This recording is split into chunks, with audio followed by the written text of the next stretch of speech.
Welcome to Green TV, the show dedicated to Green New Deal positive solutions and the candidates that advocate for them. I'm Gail Parker. And I'm Angela Trustee, your co-host today. Green TV is about Green New Deal, eco-jobs for the economy, new jobs, positive solutions. Capitalism. Prices must tell the environmental truth. Green TV is also about the Industrial Revolution, solar jobs, wind jobs, geothermal jobs, rail jobs, weatherization jobs, conservation jobs, and efficiency jobs. Green TV is about building green neighborhoods, walkable, bikeable, pedestrian, and rail-friendly communities, having cleaner air and cleaner water. It's about cutting taxpayer subsidies to zero for fossil fuel, big oil, big auto. Rail built anywhere in America benefits all of America. Green TV is also about renewable energy, free energy, clean energy. On today's show, we'll be focusing on rail. Rail can move people forward, the economy, and the nation forward. But first, these few short messages. I'm Audrey Clement, the independent candidate for Arlington County Board. As a 13-year Westover resident and civic activist with a PhD in political science and service as a congressional fellow, I'm running for County Board because Arlington faces several crises that County Board has failed to address. Among them, overcrowded schools, loss of green space, and an office vacancy rate double the historic average. If elected, I pledge to emphasize basic services like streets, schools, libraries, and public safety, seek tax relief for residences and businesses, and stop the exodus of federal agencies from Arlington. Promote consolidation of housing programs to improve efficiency. Promote installation of efficient renewable energy in all public schools. And provide a voice on County Board for all taxpayers. If you share my agenda, then spread the word about my candidacy. Donate to my campaign. Together we can make the Arlington way more than an empty phrase. I'm Audrey Clement, and I authorized and paid for this message. Ron Fisher is asking all candidates for public office to make implementing the UN Sustainability Development Goals target action plans part of their platform on both the state and local levels. Ron Fisher is a retired U.S. Navy captain and former nuclear submariner and engineer, a pacifist who advocates for the elimination of all nuclear weapons. Ron Fisher is a father, a husband, a grandfather, and the executive director of peoplenow.org, an independent Green candidate for delegate to Virginia's General Assembly from the 49th District. Ron Fisher supports renewable energy and more trains, less traffic. Vote for more trains, less traffic on November 7th. Vote for Ron Fisher. I'm Ron Fisher, and I authorized and paid for this message. In 2005, Gail Parker's More Trains, Less Traffic campaign made Gail the first candidate in Virginia to run on the platform for rail. Gail is the first candidate in the nation to run for public office on a campaign advocating for rail as a national security concern that makes the U.S. independent of fossil fuels and makes our air and water healthier. As an on-ballot candidate, Gail advocated for rail in 11 consecutive campaigns, including 2 state-level campaigns for U.S. Senate, and encouraged other candidates to include rail in their platforms. In addition, Gail serves the environment through renewable energy advocacy, and as she picks up steam, the rail platform now champions the handicapped and the elderly. A proud Air Force veteran, civil servant, mother, and grandmother, Gail is on a mission to show that rail built anywhere in America benefits all of America. 33,000 Americans are killed on our roadways every year. 430,000 Americans are injured or maimed on our roadways every year. Every year. Rail is safer. Rail saves lives. Rail cuts dependency on fossil fuels. We can build high-speed rail nationwide for half the total cost of rebuilding roadways and bridges. Rail is fiscally conservative and socially responsible.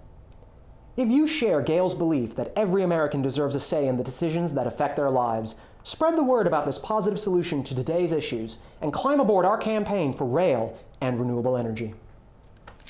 These petition signatures were collected from thousands of Americans for more trains and less traffic. I'm Gail Farrell Parker, and I approved this message.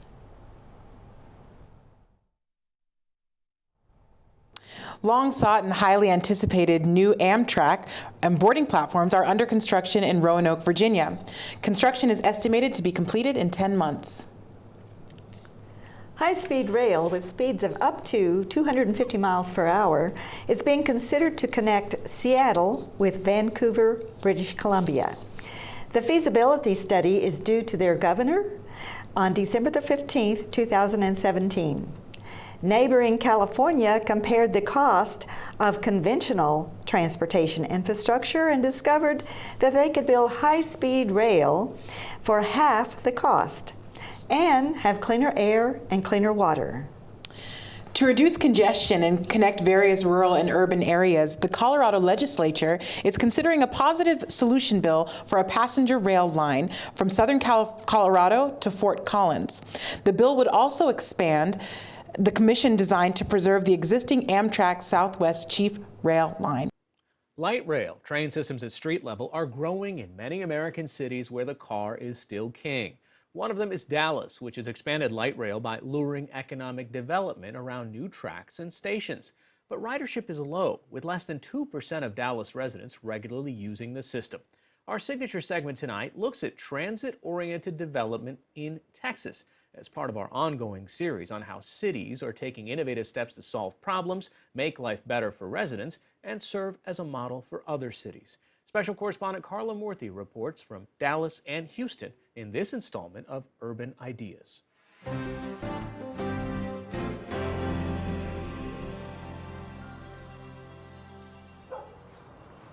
Well before dawn, Adriana Hughes is starting her commute to work from a suburb south of Dallas, Texas. There's always a bit of congestion here. Hughes loves her car, but the rush hour commute in Dallas, even this early, can be painful.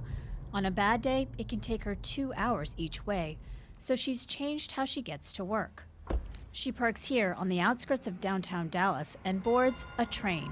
When I did drive, I was a nervous wreck because of traffic. My commute varied too much. It just, some days it'd be really easy and really short. Some days it'd be really long and I'd be late. Now, she curls up with her train blanket, listens to music, and texts as she makes the journey to Richardson, Texas, 18 miles north of downtown Dallas. That's where her job at insurance giant State Farm is based. From her door to her desk takes just over an hour. Did you ever think you would be taking a train in Texas? I didn't. I really didn't. I was certainly one of those people. No, I need my car. I've certainly changed that because I've been able to do everything that I've done before. You don't have to figure out how to use the machine. Getting car lovers like Hughes to give light rail a try is one of the main challenges for Gary Thomas, who runs Dallas Area Rapid Transit, known as DART. He took me on a ride on Dallas's Red Line, which stretches from the northern suburb of Plano to south of Dallas. What is the greatest barrier you see into getting more people onto the train? It's really getting people comfortable with it. For decades, Sunbelt and western cities, including Dallas, Phoenix, Salt Lake City, and Denver, have grown along with their highways into sprawling metropolitan areas. Today, many cities are building out their own light rail systems, and they're hoping to create magnets for economic development. And Dallas has become an unlikely leader. Since launching in 1996, DART has become the longest light rail system in the country, with 62 stations and 90 miles of track, stretching all the way to DFW Airport. Adjusting for inflation, it cost more than $8 billion to build. Here in downtown Dallas, DART's 4 light rail lines converge, and this is one of their busiest stations. About 100,000 riders use the light rail each weekday. But that's in a region of more than 6 million people. The system, designed as a traditional hub and spokes, stretches far out into the surrounding suburbs. Residents of 13 municipalities voted to impose a 1-cent sales tax on themselves to help pay for the system. The tax began in 1984 and continues today, contributing $486 million in 2014. That covers the entire operating budget of DART, which also includes buses. Getting Texans to tax themselves for public transportation, I mean, that doesn't seem like something that would go over easily around here. Well, certainly when you say it out loud in today's times, you think, gosh, how did that ever happen, right? Folks realized then that our region was going so quickly that they had to do something different. And it's not like transit is brand new to North Texas. Transit was here in the late 1800s. And all the way through the first half of the 20th century. And now you're seeing history kind of come back around. Open land around these new train stations presented new opportunities for development, another selling point. One of the first developments to take shape in the 1990s was Mockingbird Station, just north of downtown. Just steps away from Mockingbird Station behind me, you can find a movie theater, shops, restaurants, apartments, and office space. This is what DART points to as a model for the kind of development that can be built around train stations. As these developments started to take off, we thought, oh, okay, now we're starting to get this. This is more than just transportation. But Mockingbird Station is located next to a major highway and has ample parking for people not taking DART. How can you be sure that these developments wouldn't have happened anyway, even without the light rail system put in place? You know, some of the developments probably would have happened even without the light rail. What we're really, but they probably would have looked different as well. A study commissioned by DART found developments built between 1993 and 2013 near light rail stations like Mockingbird are worth more than twice as much as developments built in comparable places without rail. We're probably about 4 years from completion. But Walt Mountford is developing a giant mixed-use project called CityLine. It's located adjacent to a DART rail station and two major highways in the suburb of Richardson. we had a completely blank slate, 186 acres of previously undeveloped land right at the heart of a very pedestrian-friendly light rail stop. And so it allowed us to create an urban environment in the suburbs. Everything is very walkable here. It's a $1.5 billion development, which is still under construction. It'll have nearly 4,000 rental units, a hotel, 28 restaurants, a Whole Foods supermarket, and 4.5 million square feet of office space, including 4 buildings for about 8,000 State Farm employees, like Adriana Hughes, who no longer has to drive more than 60 miles a day. Southern California is seeing a return to the golden age of public transportation. Los Angeles streetcars were taken out of service back in 1963 during the boom in the car ownership. But today, riders will start using a new light rail line between downtown and the beach in Santa Monica. Sounds good. Ben Tracy shows us a nationwide revival of mass transit. When you think of Los Angeles, you probably think of this, and not this. It's pretty amazing that people think there's no public transportation here. Phil Washington is the CEO of Los Angeles Metro, LA County's transportation agency. He took us for a ride on the new train to Santa Monica that's been dubbed the subway to the sea. It runs parallel to one of the city's most congested freeways. You know the 10 is right there. There is a certain satisfaction you get from sitting here knowing other people are sitting in their cars. You're zooming by. You're zooming by, and they are in the one vehicle, you know, looking straight ahead. In the past 25 years, LA County's rail system has grown from 0 to 106 miles of track, its color-coded lines extending in all directions. But having spent $1.5 billion on the 6.6-mile extension to Santa Monica, will the estimated 48,000 weekday riders Metro projects actually show up? We believe we're going to blow those ridership projections out the window. Why are you so confident? Because the culture is changing. People are riding trains and all over the country. In 2014, Americans took 10.8 billion trips on all forms of public transportation, the highest ridership in 58 years, driven in part by the millennial generation. We know that millennials and young people like this are waiting longer to get their driver's license. It's so much wasted time that we're in our cars. 28-year-old Lauren Courtney takes the train to get to her job in LA. She got rid of her car, which she found to be more of a burden than a benefit. I do think the trend is that you have a population of people in this city that are choosing to live places where there's metro stops. It's not just this city. In the past decade, more than 200 miles of rail have opened in cities where cars have long been king. From Salt Lake to Seattle, Dallas to Denver. In most cases, voters have agreed to raise taxes to pay for transit. Denver's 23-mile-long rail line from the city's airport to downtown is the first part of a planned 122-mile system. Its revitalized Union Station has spurred nearly $2 billion in development, new restaurants, retail, housing, and a hotel. Portland just built a bridge over the Willamette River that is open to anything but cars. How much of a game changer is this line? This is huge. It's huge. In Los Angeles, Phil Washington expects the rail system to triple in size in the next 25 years. Do people like public transportation, or do they just really hate traffic? I'll take both. I'll take both. Let me put it this way. If we don't do anything, we're going to be eaten alive by congestion. He knows prying Angelinos from their cars may be a tough sell, but he's betting many will eventually get on board. For CBS This Morning, Ben Tracy, Los Angeles.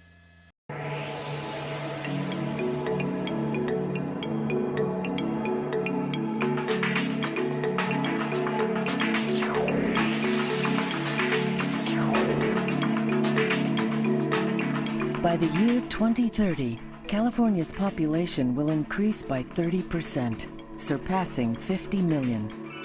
Adapting will require highly efficient, safe and clean transportation alternatives that support our growing economy and protect our landscape and environment.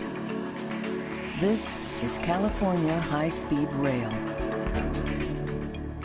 The governor and the legislature have seen the light on global warming. They've seen the light on energy efficiency.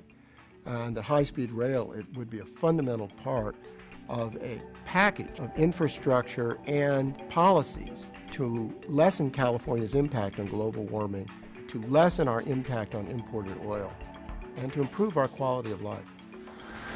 Over the past 4 decades, high-speed trains have proven to be the safest and most reliable form of transportation in the world, and are ideally suited for the unprecedented needs of California in the 21st century. Employing state-of-the-art technology and moving at sustained speeds up to 220 miles per hour, California High-Speed Rail will extend from Sacramento and the San Francisco Bay Area in the north to San Diego in the south. A trip from downtown San Francisco to downtown San Jose in a half hour. A trip from San Francisco to Fresno in under an hour and 20 minutes. A trip from San Francisco's Transbay Transit Center to Los Angeles' Union Station in just over 2.5 hours, every time, regardless of weather. We want to succeed, and we want to grow our economy. We want to be viable in the future. We're not going to be viable unless we have a world-class transit hub. We want to do the finest intermodal transportation hub west of the Mississippi. We want the Grand Central Station on the west coast, and that's our Transbay Terminal. That, of course, must be anchored by this high-speed rail that connects not only the region to our downtown core, but connects the rest of the state. High-speed trains are a clean technology. Running on electric power, high-speed trains will help California meet critical air quality and CO2 standards, while also protecting our landscape by using existing right-of-ways and promoting sustainable development. High-speed rail uses a fraction of the energy of other long-distance transport solutions. Less than 1/3 as much energy as airplanes and less than 1/5 the amount of energy used by people driving these long distances. So high-speed rail is clearly one of the best ways to reduce greenhouse emissions in the state. We understand that a healthy economy and a green economy are one and the same, and high-speed rail is going to be an important part of that in California. Requiring no operating subsidy, high-speed trains will strengthen California's economy, creating as many as 450,000 new permanent jobs. Benefits will be immediate. Moving safely on improved separated grades, slated for construction over the next decade, California's rail and road network will be vastly improved. I believe we need to focus on the future. We need to focus on our next generation. What is our planet going to look like? How is our next generation going to get to work? We need to think about the benefits in the long term and not just today. To secure California's transportation future, the California High-Speed Rail Authority is acting now to preserve right-of-ways and complete engineering and environmental studies critical for building the system. The options are either expand the highways, expand the runways, and expand the airport gates, all at a cost of over $82 billion. We can build a high-speed train for half that cost. High-speed transportation is an essential element of ensuring that California is attractive to business people and to investors in businesses and to people who want to work in those businesses. I think it's going to be essential for our economic future of the Bay Area to have high-speed rail. The convenience is extraordinary. The competitive, again, advantages of being able to have choice as it relates from moving north to south across the state is incredibly important. To focus on our environmental future in a substantive and meaningful way is incredibly important. This is really about the future not only of the San Francisco Bay Area and Southern California, it's the future of the state, this country, in terms of its competitiveness. And this is a vision that we can manifest in our lifetime. Let's just get moving, let's build this high-speed rail. High-speed trains are a clean, safe, and cost-effective alternative for the transportation needs of the California of the 21st century. It is time once again for California to innovate. It is time once again for California to lead the way. This is high-speed rail.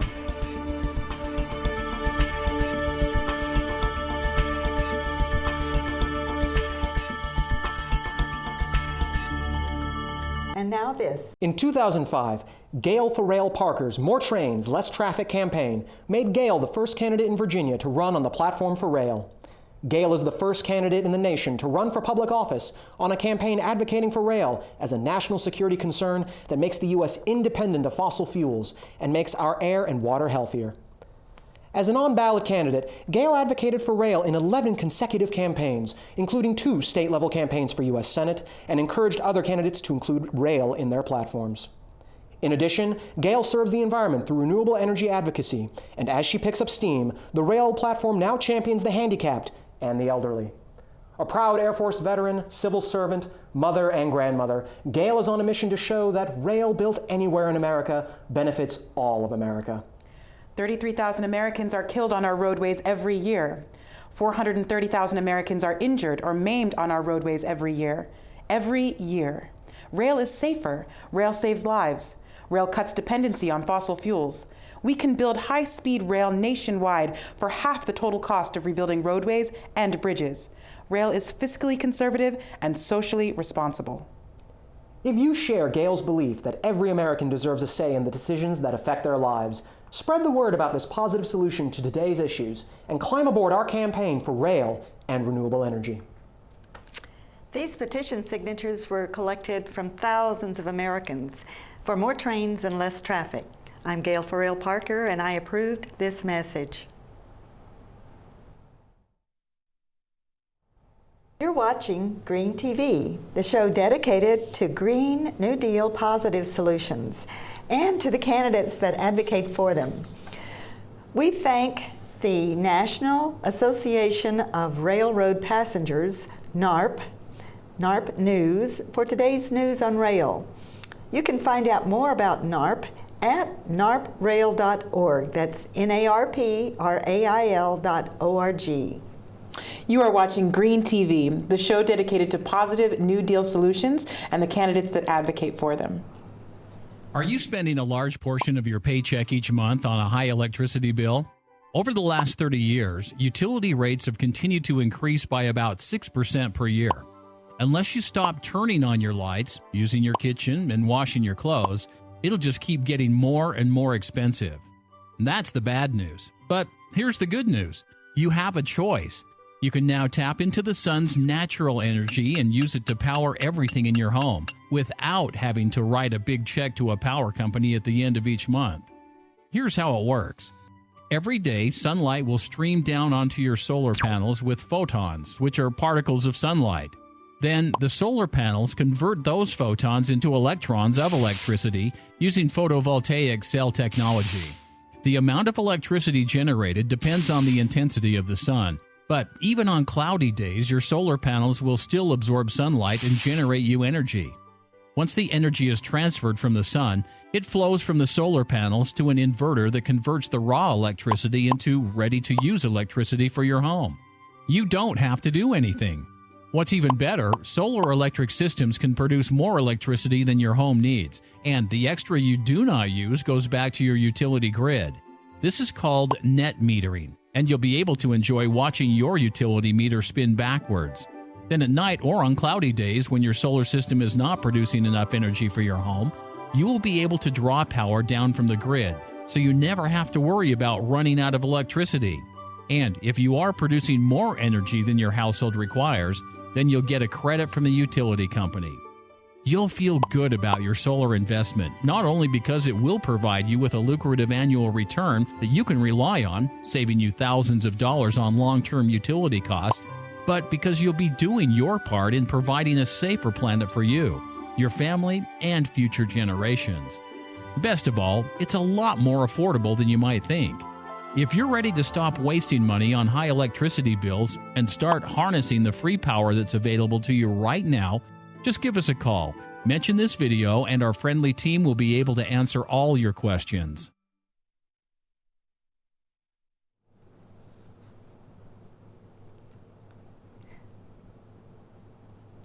Renewable energy is free energy. It's clean energy. Rail is safer and can run on renewable energy. We need more trains and less traffic. Rail built anywhere in America benefits all of America. Okay, I'm ready to start my train journey. Bye, Chicago. 3 days, 2,053 miles from Chicago to Los Angeles. Let's go. This is Get Lost on Amtrak. I've been actually quite impressed with the food selection on board too. They have a lot of options, and they even always have a healthy option at every meal. I got the healthy option and it looks delicious. This is grilled chicken with butternut squash, blue cheese, salad. I would order this at any restaurant, right? They had me at breakfast. I could choose between a cheesy omelet with bacon and biscuits or healthy Greek yogurt and fruit. Lunch offered salads, burgers, and even Chinese food. Every meal has a wide selection, both light and a tad more indulgent. And dining on the train had nostalgia of rail journeys of yesteryear. All meals are hand-served in the panoramic dining car. All right, we have the 7 o'clock reservation, so we're on our way to the dining car. Follow me.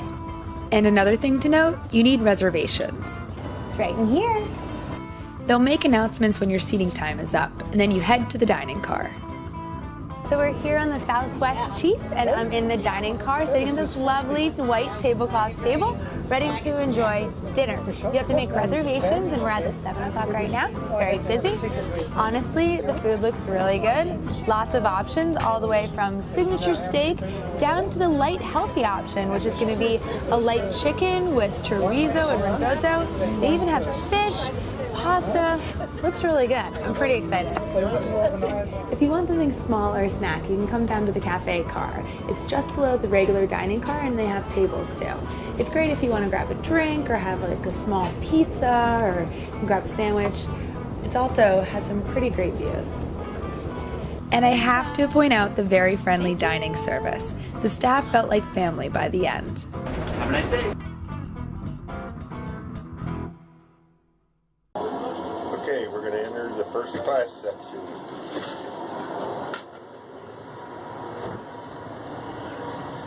Got to get Crystal a water.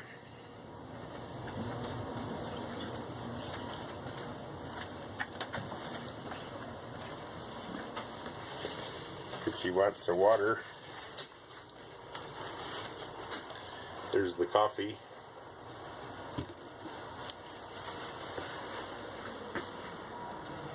Give you a quick tour of my room while I'm here. We are in room B. It's messy. It's It's got a table. It's got a chair.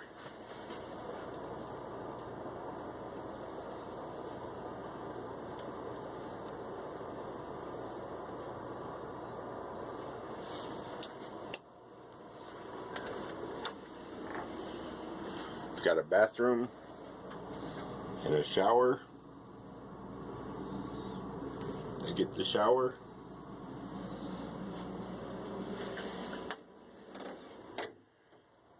Shelf. Little flip-up table. Flip-down overhead bunk. And a closet. Medicine cabinet.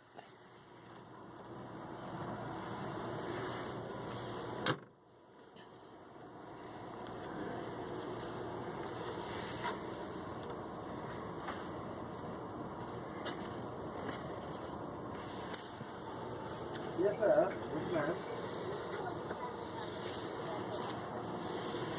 Nice car. Exciting car. I hear my favorite guy. Lower level. We went down there, but Pretty hard to miss. Okay. See you later. Hello everybody, I'm going to be giving you a comprehensive tour of an Amtrak Viewliner Romette. This is on a sleeper car. This is the smallest room that Amtrak has available. And there's quite a bit going on in here, despite its small size, so I'm going to try to show you everything. First off, in the front, you've got a sliding door. That's how you get in and out. You can only lock it from the inside. You can push that down and then push this little thing on top of it to keep it secure. You also have privacy curtains on both the window on the door and this little window over here. These both can be attached to stay in place with this Velcro. So you have plenty of privacy while you're in your little room. So this is a little bit hard for me to do just because there's so little space in here, but they use the space so well that I'm really just kind of amazed at how efficient this little thing actually is. So first off, you have two large seats here, which are probably a little bit bigger than the coach seats on Amtrak trains. They face each other. I'd imagine it might be a little bit tight if you're knee to knee with somebody else in here, but I mean, if you're by yourself like I am now, there's just a ton of space for you to use in a place like this. There's also this little table that folds out between them and is ready for checkers, chess, something like that on the little board here too, which I thought was kind of cute. But don't sit on the table. And then when you're in the seats, just like a car seat, I guess, you'll lift this little bar on the bottom, and you can recline to whatever angle makes you comfortable.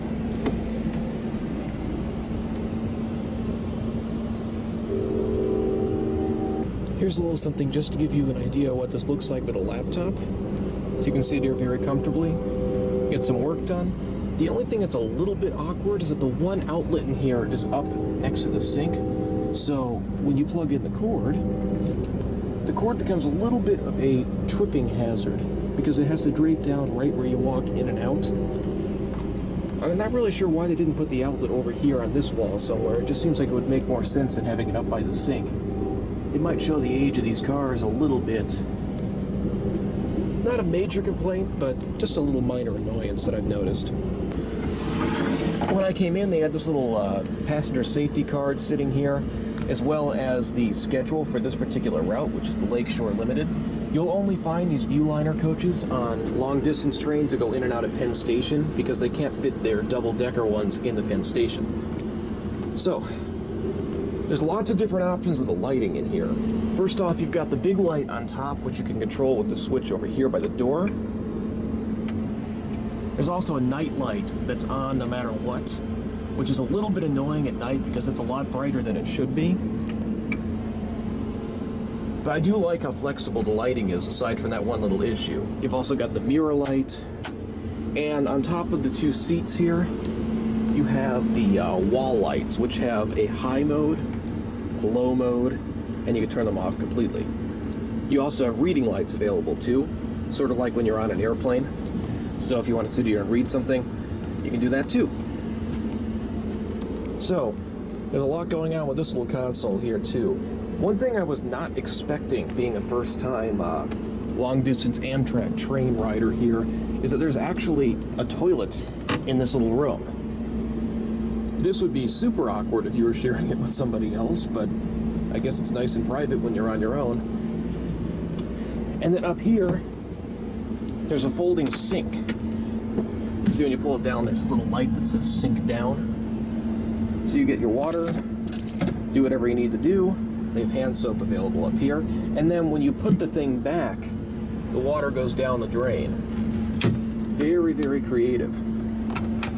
Also over here you have another mirror light control and the toilet flush button.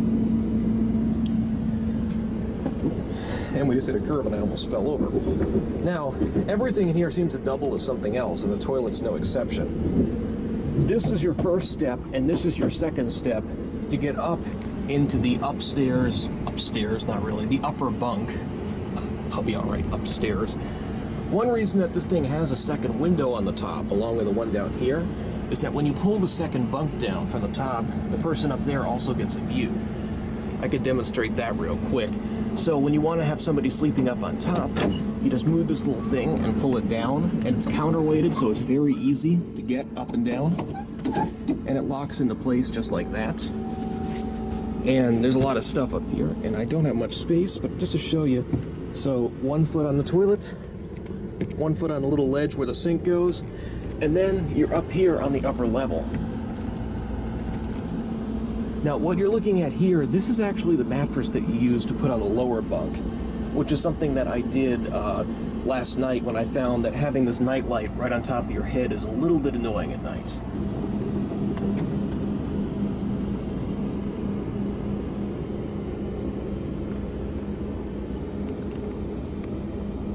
But it's a very comfortable little bunk up here.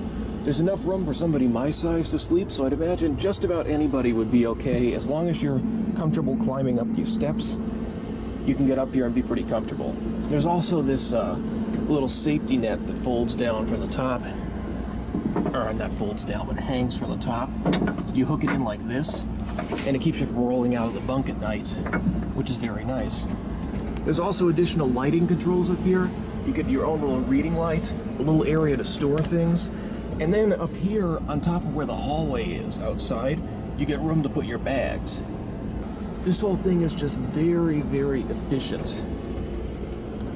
There's not a square inch in here that isn't used for something useful. So I'm going to go ahead and climb back down and put this back up.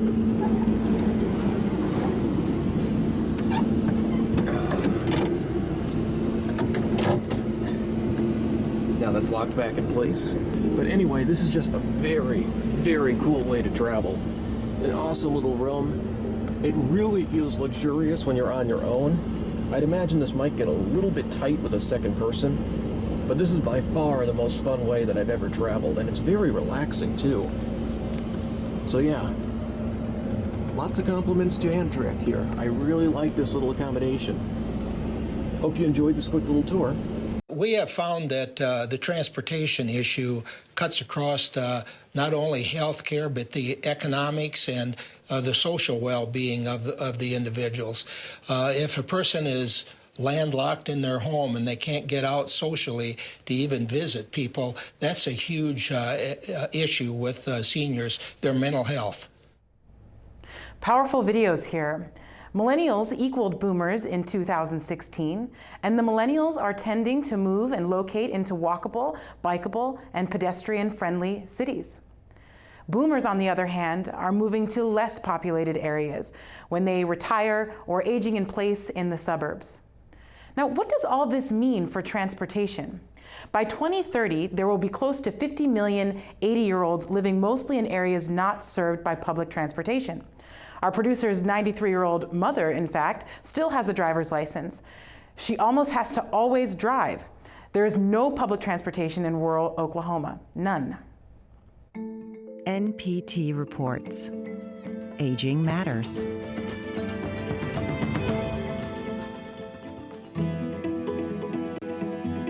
I tell people that I can be reached from 9 at night to 9 in the morning, because from 9 in the morning to 9 at night, I'm in and out.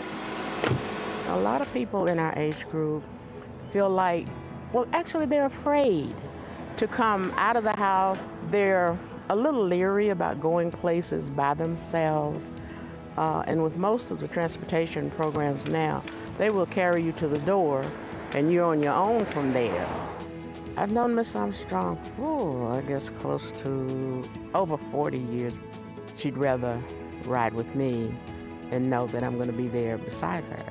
She stayed with me until I get ready to come home. And I like that because I'm used to somebody being with me, you know, because my husband used to go with me all the time when he was alive. The key to mass transit isn't just what the bus ride is like or whether you put a train in or what access ride is. It's really that whole door-to-door experience. How do we make it easier for whether it's a senior or a person with a disability or just, you know, any other citizen in Nashville to make better connections to the existing system resource?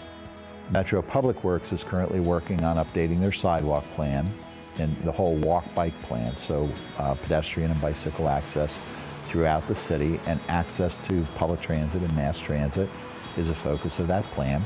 And it's also seeing how we work with some of the emerging technologies and the emerging operators like Lyft and Uber and some of the other rideshare operators to expand the range of options that are available.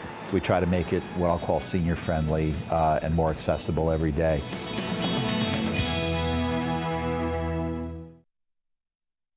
I felt terrible. I came down with lymphoma, and I had to have treatment, and as a result, I just couldn't drive back and forth to the hospital, and that was when I said, well, that was it. Losing your freedom to drive is a major blow to your self-esteem, because suddenly, like it or not, you're dependent on others to make time and expend effort on your behalf. Transportation is essential for defining the quality of life for an older person. It is through transportation that you're going to be able to eat healthily, to get to a healthy aging program so that you can build back your strength. Transportation is going to be essential for your ability to get to your healthcare professionals. I enjoy getting out of the car, taking the arm of the individual that I'm transporting and walking him or her to the door, and sometimes inside and sometimes upstairs, depending on what they need. When you give them a means to continue to live on their own terms, it's extremely empowering. They still can do the things that they normally have done. Get to the doctors, go to the mall, go to the hairdresser, go to the bridge game, but it's just done in a little bit different way. They're just not driving themselves anymore. They're getting a ride. So quality of life for an older person cannot be defined without addressing the question of transportation. I don't have to call anybody for a ride, or I don't have to call a cab for a ride. I feel very independent.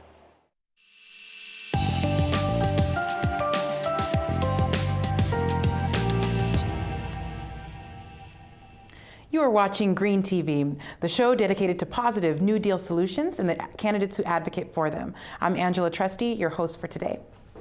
Now, rail is safer transportation. In the past, the two legacy parties have refused to remove federal subsidies for big oil and big auto, which pollute our air and water and are unsustainable. Yet the two legacy parties continue to place the burden on local communities to fund rail and mass transit. Across the nation in 2016, voters considered more than $200 billion in local transportation-related ballot measures, usually sales tax or property tax measures.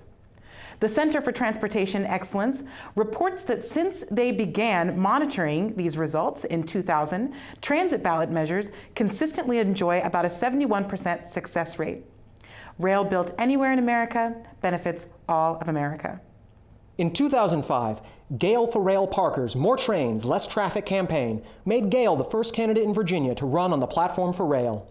Gail is the first candidate in the nation to run for public office on a campaign advocating for rail as a national security concern that makes the U.S. independent of fossil fuels and makes our air and water healthier. As an on-ballot candidate, Gail advocated for rail in 11 consecutive campaigns, including 2 state-level campaigns for U.S. Senate, and encouraged other candidates to include rail in their platforms. In addition, Gail serves the environment through renewable energy advocacy, and as she picks up steam, the rail platform now champions the handicapped and the elderly. A proud Air Force veteran, civil servant, mother, and grandmother, Gail is on a mission to show that rail built anywhere in America benefits all of America. 33,000 Americans are killed on our roadways every year. 430,000 Americans are injured or maimed on our roadways every year. Every year. Rail is safer. Rail saves lives. Rail cuts dependency on fossil fuels. We can build high-speed rail nationwide for half the total cost of rebuilding roadways and bridges. Rail is fiscally conservative and socially responsible. If you share Gail's belief that every American deserves a say in the decisions that affect their lives, spread the word about this positive solution to today's issues and climb aboard our campaign for rail and renewable energy. These petition signatures were collected from thousands of Americans for more trains and less traffic. I'm Gail Farrell Parker, and I approved this message.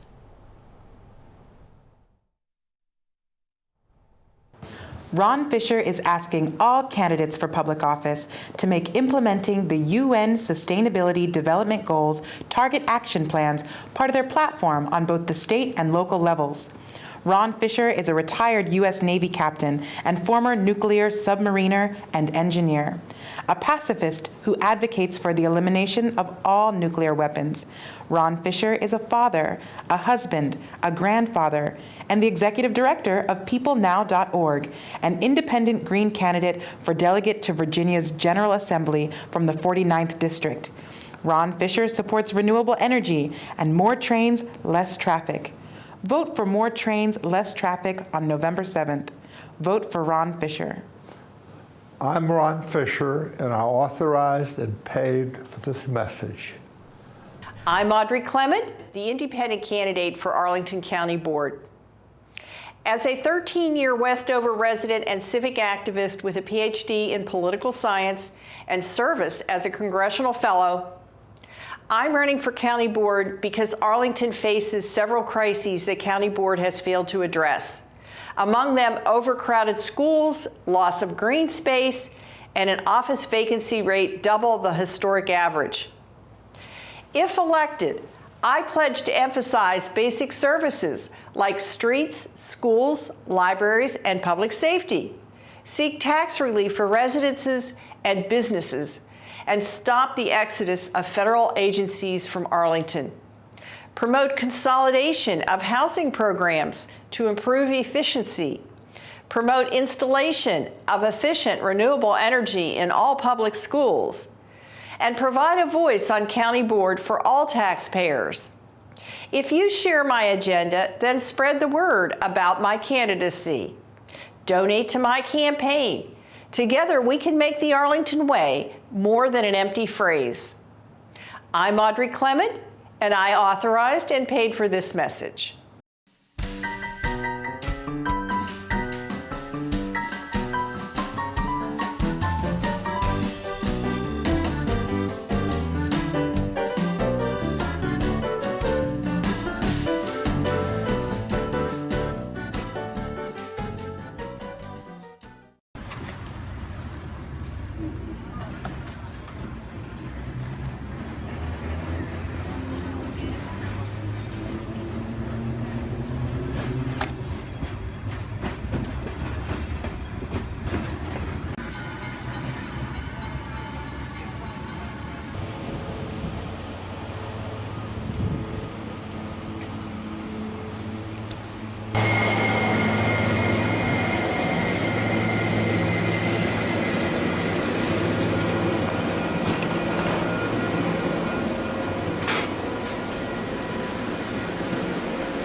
Cincinnati's mayor, who at one time was determined to kill the streetcar project, ushers in a new era of public transportation in the city. Good evening, everyone. After much controversy and construction, the Cincinnati streetcar now officially picking up passengers. The Cincinnati Bell Connector, as the streetcar will be known, was dedicated this morning in a ceremony at Washington Park. A large crowd gathered for the event. The first streetcars left from Washington Park late this morning, and it was standing room only on board. Former Mayor Mark Mallory, who pushed for the streetcar, he says the streetcar connects us with our past and propels us into the future. While we celebrate today, we also know that the debate is not over. There have already been conversations about whether or not the streetcar should be expanded. Let me tell you, I'm here today to say the conversation should not be about whether the streetcar should be expanded. It should be about where the streetcar goes when it is expanded. But that's potentially somewhere down the road, or maybe down the tracks. As of now, those tracks are a 3.6-mile loop between just north of Findlay Market and the banks. Local 12's Jeff Hirsch was among the first passengers. Complete with a motorcycle escort, just like opening day.